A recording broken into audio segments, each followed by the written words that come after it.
رمضان المبارک کے اندر زیادہ سے زیادہ قرآن پاک کی تلاوت کس طرح کی جا سکتی ہے، اس کا خاص فارمولہ ہم آپ سے شیئر کریں گے۔ دن میں روزہ، رات میں قرآن، جس طرح دنیا میں روزہ اور قرآن اکٹھے ہیں، قیامت کے دن بھی اکٹھے ہوں گے اور شفاعت کریں گے۔ نماز میں کھڑے ہو کر قرآن پڑھنے سے 1 حرف کی 100 نیکیاں ملتی ہیں، نماز میں بیٹھ کر قرآن پڑھنے سے 1 حرف کی 50، نماز کے علاوہ اگر وضو کے ساتھ پڑھیں گے تو 1 حرف کی 25، بغیر وضو کے 1 حرف کی 10 نیکیاں ملتی ہیں۔ لیکن کیا قرآن سے ہم صرف 1 کا 10 ہی لیں گے؟ نہیں، بلکہ قرآن تو 1 کا کروڑ، 1 کا ارب بہت کچھ فائدہ دیتا ہے۔ قرآن اور رمضان کا بڑا گہرا تعلق ہے۔ قرآن مجید میں دونوں لفظ اکٹھے 4 مرتبہ آئے ہیں۔ رمضان کا پرائمری مقصد ہے تقوی حاصل کرنا، اور یہ قرآن مجید بھی متقین کے لیے ہدایت ہے۔ تقوی کے 7 درجے ہوتے ہیں۔ جس نے سچے دل سے کلمہ پڑھ لیا، اسلام میں داخل ہو گیا، وہ بھی متقی ہے، لیکن وہ پہلے درجے کا ہے۔ فرمایا اگر ہم اس قرآن کو پہاڑ پہ نازل کرتے تو تم دیکھتے اس کو پاش پاش ہوتا، یعنی تباہ ہو جاتا۔ تو نبی اکرم صلی اللہ علیہ وسلم کا قلب اتھر کسی پہاڑ سے کہیں زیادہ قوی اور مضبوط ہے نا۔ قرآن پاک کو نبی پاک کی تصنیف کہنے والے تو بہت سے تھے، لیکن قرآن کی مثل ایک بات بھی نہ لا سکے۔ اگر وہ لا سکتے تو احد اور بدر میں تلواریں لے کر تھوڑا آتے۔ کسی بھی یونیورسٹی کالج میں جائیں، کوئی کلاس ہو، ہاتھ کھڑے کرائیں، کس نے کب آخری بار قرآن پڑھا؟ گیس کر سکتے ہیں آپ کیا رزلٹ آئے گا؟ حضرت موسیٰ علیہ السلام کی لاٹھی جادو پر ناز کرنے والی قوم کے لیے بڑا چیلنج تھی، اور حضرت عیسیٰ علیہ السلام کا معجزہ میڈیکل سائنس پر ناز کرنے والوں کے لیے بڑا چیلنج تھا، جبکہ قرآن دنیا کے تمام علوم و فنون کے ایکسپرٹس کے لیے بہت بڑا چیلنج ہے، الٹیمیٹ چیلنج۔ قرآن مجید رمضان المبارک میں نازل ہوا، اور یہ قرآن ہے لوگوں کے لیے ہدایت کی واضح دلیل، فیصلے کے لیے روشن باتیں، حق اور باطل میں تمیز کرنے والا۔ یاد رکھیے یہ جو رمضان ہے نا، یہ ایمان اور عمل دونوں کو ریچارج کر دیتا ہے۔ اس کا ایک مطلب شدت حرارت کے، یعنی ہائی ٹیمپریچر، یعنی رمضان کی برکت سے، روزے کی برکت سے لوگوں کے گناہ جل جاتے ہیں۔ تو اس مہینے میں زیادہ سے زیادہ تلاوت قرآن کرنی ہے، دل کا زنگ اتارنا ہے، کیونکہ رمضان اور قرآن یہ انسان کی پوری باڈی کو اوور ہال کر کے بیلنس سٹیٹس پر لے آتے ہیں۔ آپ نے نوٹ کیا جب کوئی اہم ایونٹ آتا ہے تو شر پسندوں کو قید کر دیا جاتا ہے اور حفاظتی دستے خاص طور پر اپوائنٹ کیے جاتے ہیں تاکہ امن و امان کی صورتحال ذرا برقرار رہے۔ تو رمضان سے بڑا کیا ایونٹ ہوگا؟ اور آپ دیکھ لیجئے شیطان کو قید کر دیا گیا، اور عرش اٹھانے والے فرشتے وہ روزہ دار کی دعا پر آمین کہتے ہیں۔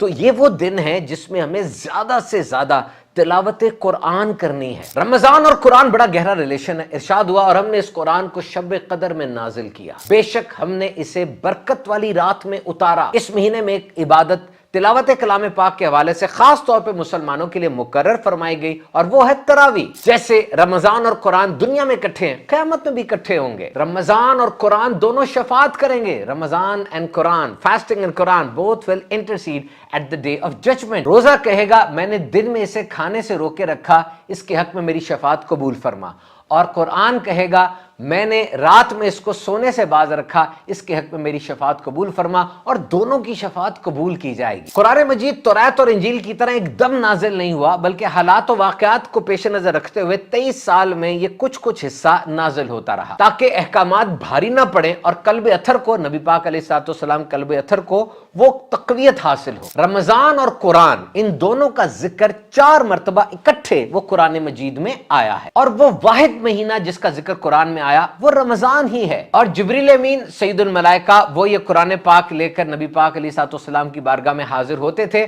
اور کچھ آیتیں وہ ڈائریکٹ بغیر کسی واسطے کے معراج کی رات بھی نبی پاک علیہ الصلوۃ والسلام کو دی گئی۔ یہ اللہ تعالیٰ کا عظیم احسان ہے کہ قرآن مجید ہمیں ملا۔ رب تعالیٰ ارشاد فرماتا ہے اگر ہم اس قرآن کو کسی پہاڑ پر اتارتے تو تم ضرور اسے دیکھتے جھکا ہوا، پاش پاش ہوتا ہوا، یعنی وہ تباہ ہو جاتا۔ تو اسے ظاہر ہوتا ہے کہ نبی اکرم صلی اللہ علیہ وسلم کا قلب اتھر وہ کسی بہت بڑے پہاڑ سے بھی کہیں زیادہ قوی اور مضبوط ہے۔ حضرت جبریل امین سید الملائکہ رمضان کی ہر رات کو حاضر دربار ہوتے اور نبی کریم صلی اللہ علیہ وسلم کے ساتھ قرآن کا دور فرماتے، اور جس سال نبی پاک کا وصال ہوا اس سال آپ نے 2 مرتبہ دور فرمایا، اور اس دوران نبی پاک کی سخاوت وہ تیز ہوا سے بھی زیادہ ہوتی۔ تو جناب ایک معمول نبی پاک کا رمضان میں وہ قرآن پاک کی تلاوت کا ہے۔ آج بھی قرآن پاک کی تلاوت بہت زیادہ کی جاتی ہے، مساجد بھی بہت زیادہ ہیں، حفاظ کرام بھی بہت زیادہ ہیں، لیکن قرآن پاک کی تعلیمات کا وہ اثر نظر نہیں آتا۔ آپ کسی بھی یونیورسٹی، کالج، تعلیمی ادارے میں چلے جائیں، کسی بھی ڈپارٹمنٹ کی کلاس میں جا کے پوچھیں، ہاں بھی کس نے کب آخری بار قرآن کی تلاوت کی تھی اور کتنی کی تھی، کتنے ہاتھ کھڑے ہوں گے، آپ بخوبی گیس کر سکتے ہیں۔ تو اس کا مطلب تو یہ ہوا کہ یہ مدارس ہیں، یہ جامعات ہیں، یہ محراب و ممبر ہیں مسجد کے، جنہوں نے ہمارا ایک رشتہ قرآن مجید سے مضبوط رکھا ہوا ہے۔ اور ہم جتنے مرضی ماڈرن ہو جائیں، جہاں مرضی چلے جائیں، ایک اسلامی معاشرے کا تعلق قرآن سے تو کبھی ٹوٹنا تو بہت دور کی بات ہے، کمزور بھی نہیں ہو سکتا۔ اور قرآن مجید کو خوش آوازی اور اچھی قرات کے ساتھ پڑھنے کی ترغیب دلائی گئی۔ نبی پاک نے فرمایا قرآن کو اپنی آواز سے زینت دیا کرو، یعنی اس کو ترتیل کے ساتھ پڑھا کرو۔ پھر فرمایا جو شخص قرآن کو سوز سے لطف اندوز ہوئے بغیر پڑھے وہ ہم میں سے نہیں۔ حضرت ابو موسیٰ اشعری رضی اللہ تعالیٰ عنہ کی آواز میں بہت سوز تھا، نبی پاک نے بھی آپ کی آواز کو پسند فرمایا تھا۔ قرآن پاک کی تلاوت کے وقت رونا مستحب ہے۔ ارشاد فرمایا قرآن مجید حزن کے ساتھ نازل کیا گیا، تو اس کو پڑھتے رو، اور اگر رو نہ سکے تو رونے جیسی شکل بنا لو۔ قرآن دلوں کا زنگ دور کرتا ہے۔ ارشاد فرمایا دلوں کو بھی زنگ لگ جاتا ہے جس طرح لوہے کو زنگ لگ جاتا ہے پانی کی وجہ سے۔ تو صحابہ نے عرض کیا یا رسول اللہ پھر یہ دلوں کا زنگ دور کیسے ہوگا؟ فرمایا قرآن پاک کی تلاوت اور موت کو کثرت سے یاد کرنے سے۔ صحابہ کرام کا معمول تھا کہ قرآن مجید پڑھتے ہوئے اگر جہنم کا ذکر آتا، عذابات کا ذکر آتا، آپ روکتے تھے، روتے، اور جب کوئی ایسی بات آتی خوشی والی آپ بہت زیادہ خوش ہو جایا کرتے تھے۔ حضرت عمر فاروق اعظم رضی اللہ تعالیٰ عنہ کا تو تعلق قرآن پاک سے بہت ہی مضبوط تھا۔ آپ جب قرآن پاک پڑھتے اس کی باتوں پر عمل کرتے۔ ایک دفعہ آپ کے دربار میں کوئی ایسی بات ہوئی جو آپ کو ناگوار گزری، آپ کے ہاتھ میں ایک درہ ہوتا تھا، ہنٹر ہوتا تھا، آپ ہاتھوں ہاتھ حساب برابر کر دیا کرتے تھے۔ آپ کا چہرہ غصے سے تمتمانے لگا، ایک دم آپ رک گئے۔ حضرت عمر فاروق کی خفقی دیکھ ایک صحابی نے یہ آیت پڑھی، اے حبیب معاف کرنا اختیار کرو اور بھلائی کا حکم دو اور جاہلوں سے منہ پھیر لو۔ راوی کہتے ہیں کہ یہ آیت سنتے ساتھ ہی عمر فاروق اعظم کا غصہ بالکل ٹھنڈا ہو گیا۔ تو اگر آپ قرآن پاک پڑھ رہے ہیں تو it must be in your speech, it must be in your character. آپ رمضان میں قرآن پاک ختم کرتے ہیں، this is one of the best act you can do in Ramzan, لیکن ہمارے پاس آ کے آپ کہتے ہیں جی ہم نے قرآن پڑھا رمضان کے اندر، ہم آپ سے پوچھتے ہیں کہ اچھی بات ہے، لیکن آپ کو یہ منہ سے بتانے کی ضرورت کیوں پڑتی ہے کہ میں نے قرآن مجید پڑھا؟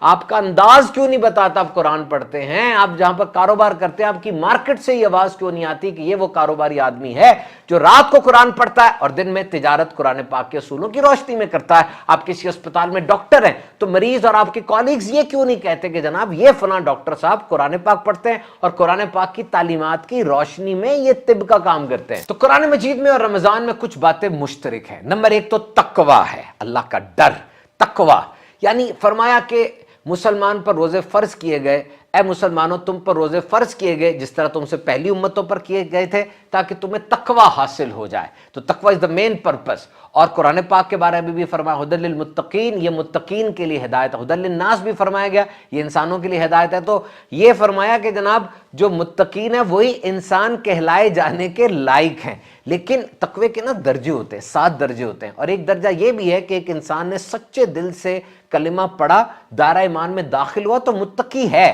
ہاں وہ سب سے پہلے درجے کا ہے لیکن اس کو بھی متقی کہا جائے گا۔ تو تقویٰ یہ پرائمری چیز ہے جو رمضان میں اور قرآن میں مشترک ہے۔ اور پھر شفاعت ہے، جیسے ہم نے شروع میں ذکر کیا، قرآن بھی شفاعت کرے گا، رمضان بھی شفاعت کرے گا۔ اور تیسری خصوصیت جو مشترک ہے وہ قرب الہی ہے، اللہ سے تعلق مضبوط ہوتا ہے، اللہ کا قرب حاصل ہوتا ہے۔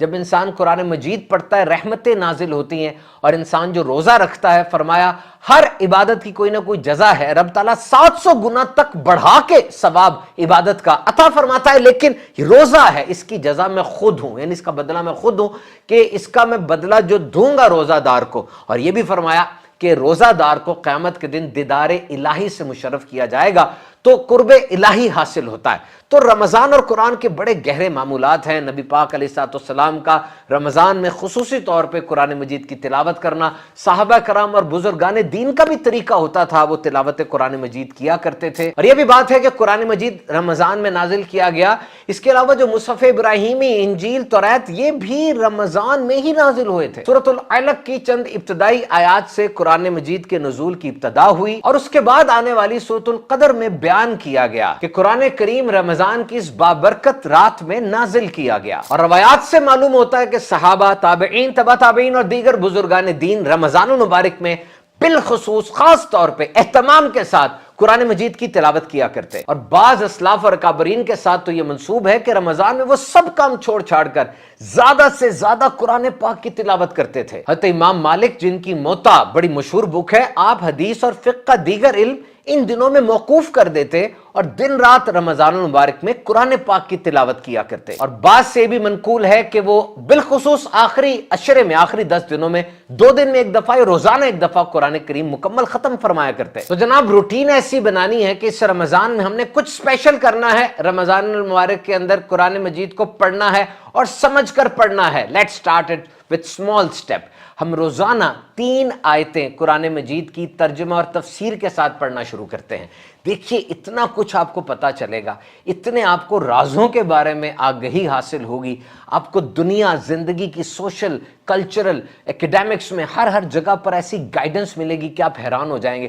اور پھر اس روٹین کو ہم نے کنٹینیو کرنا ہے، یعنی رمضان کے بعد بھی ساری زندگی اس کو جاری رکھنا ہے. قرآن پاک کے ایک حرف کو پڑھنے سے 10 نیکیاں ملتی ہیں. یاد رکھیے، اگر نماز میں کھڑے ہو کے پڑھیں 100 ملتی ہیں، نماز میں بیٹھ کے پڑھے 50 ملتی ہیں، نماز کے علاوہ اگر وضو پڑھے 25 ملتی ہیں، نماز کے علاوہ بغیر وضو کے پڑھے تو 10 نیکیاں ملتی ہیں. لیکن سوچئے، کیا قرآن مجید کے ساتھ صرف ہمارا یہی تعلق رہے گا کہ ہم ایک حرف پڑھیں اور 10 نیکیاں حاصل کریں؟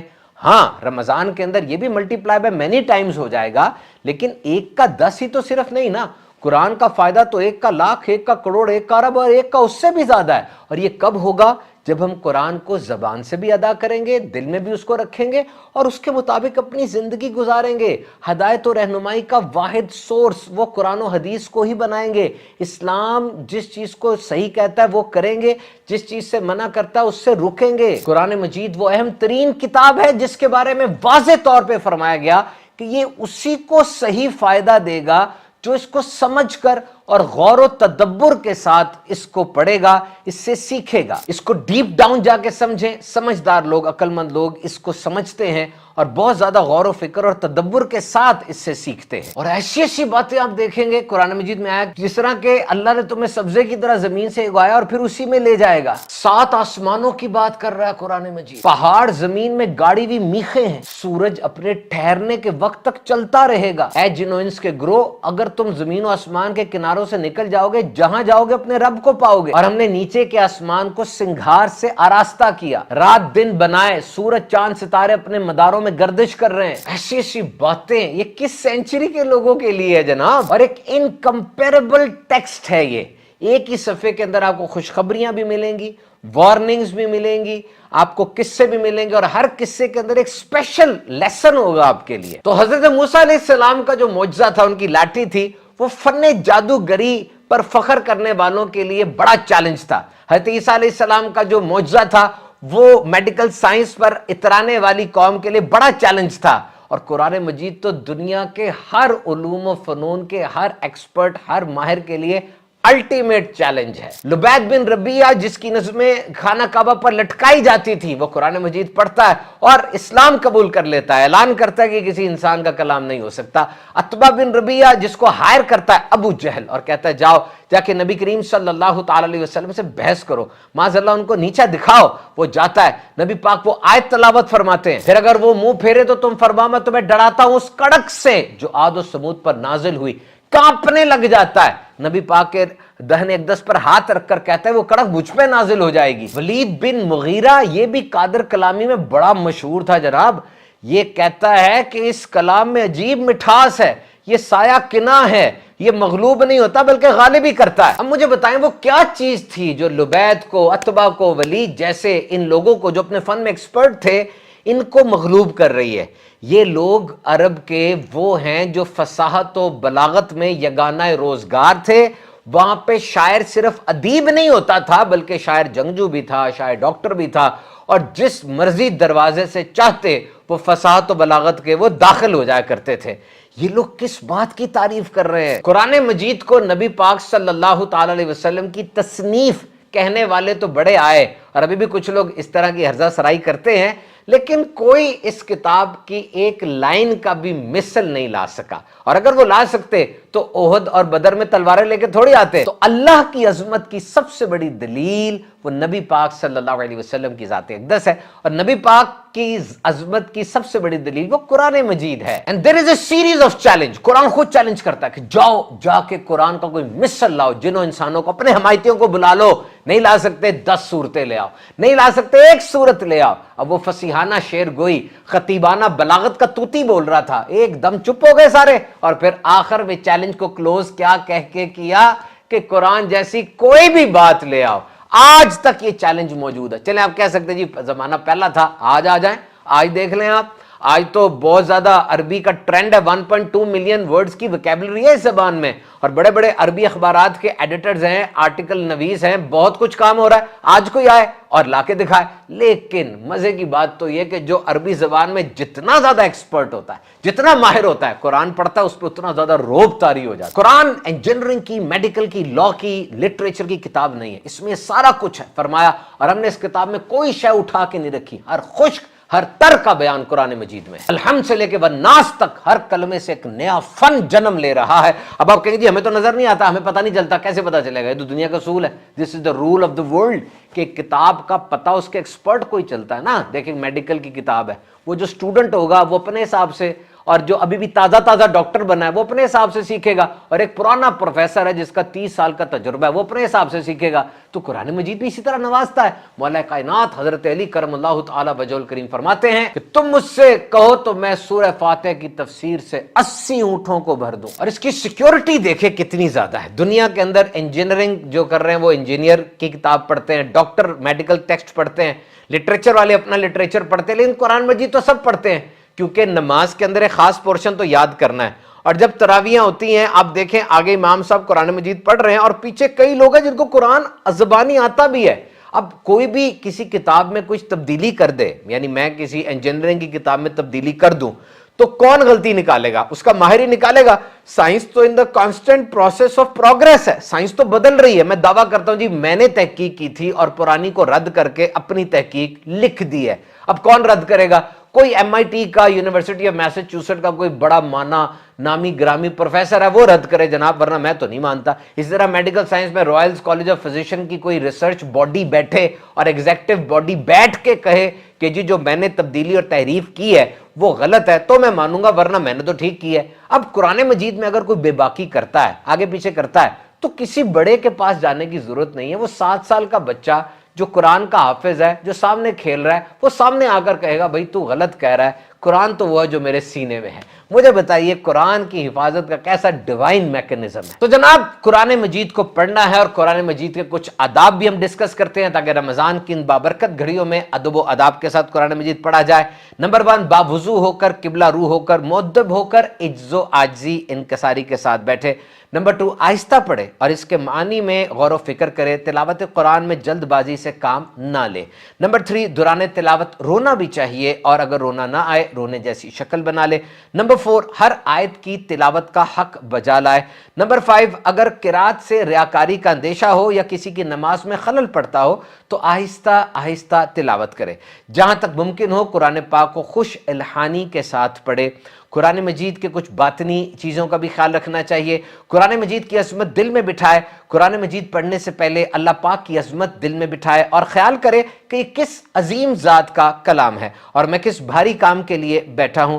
قرآن کریم کی تلاوت کرتے وقت دل کو حاضر رکھے، ادھر ادھر خیال نہ کرے، برے خیالات سے دل کو آلودہ نہ کرے، اور جو بے خیالی میں پڑھ چکا اسے اثر نو توجہ سے پڑھے۔ ہر حکم کے معنی پر غور کرے گا، اگر سمجھ میں نہ آئے تو اسے بار بار پڑھے، اور اگر کسی آیت کے پڑھنے سے لذت محسوس ہو تو اسے بھی پڑھے، پھر پڑھے کہ یہ دوبارہ پڑھنا زیادہ تلاوت کرنے سے بہتر ہے۔ جس طرح آیات کا مضمون تبدیل ہوتا رہے، اس طرح مضمون کے مطابق دل کی کیفیت بھی بدلتی رہے اور قرآن کے رنگ میں رنگتی جائے۔ قرآن مجید کی تلاوت اس طرح کرے گویا یہ قرآن اللہ پاک کی بارگاہ سے سن رہا ہے، اور خیال کرے کہ ابھی اس ذات کی جانب سے سن رہا ہوں۔ آداب کا خیال رکھیے، خوب قرآن پڑھیے۔